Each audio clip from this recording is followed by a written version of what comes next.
batter's listen. Okay, so if you're not looking at me, you're not listening. He's not listening to me right now.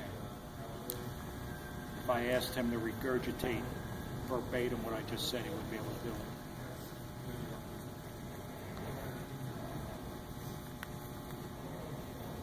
I'm going to tell you exactly what I told the first group that came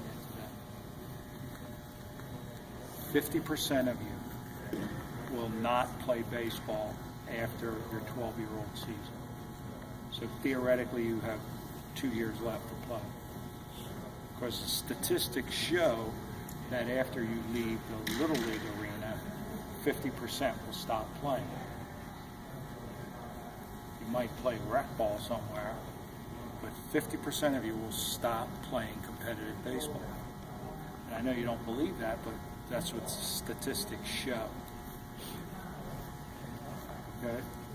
It's a very difficult game to play. It's a very difficult game to get good at. Those two guys behind you are two pretty incredible players. Very good players. They failed so many times. I used to say to myself, I don't think they're coming back next week to practice. Tom pitched for me when he played for me. On a Saturday, he would get lit up. He would maybe walk 4 guys in an inning.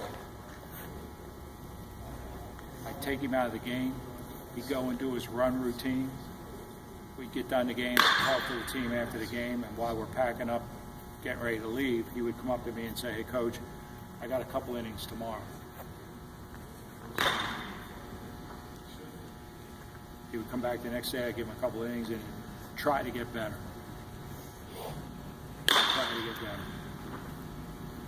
One day I was teaching Coach Mack something about base running, and I happened to go to his high school game the next day, and the one thing that I worked on him to get better on, he tried to do it in a high school game, and he got thrown out at second base, and the coach lit him up like this. Do you remember that? I mean, the coach wrecked him. And I'm saying to myself, I'm sitting in the stands going, oh man, this kid is not coming back. The reason why I'm telling you this is an incredibly difficult game to play between your ears. It takes an incredible amount of focus. Listen, we're not playing a team in here.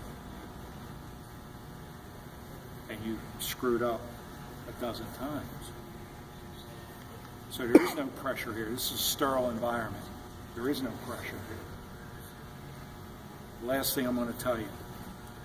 Who is your opponent when you're playing baseball? What's the name of your opponent when you're playing baseball?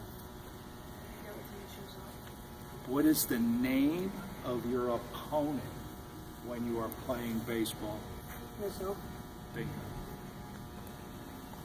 So all the mental mistakes that you made here, there was no opponent except you. You are the guy that you're playing against. Those two guys figured that out. He batted over 400 in college.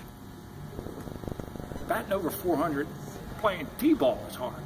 He batted over 400. He doesn't possess a 90-mile-an-hour fastball.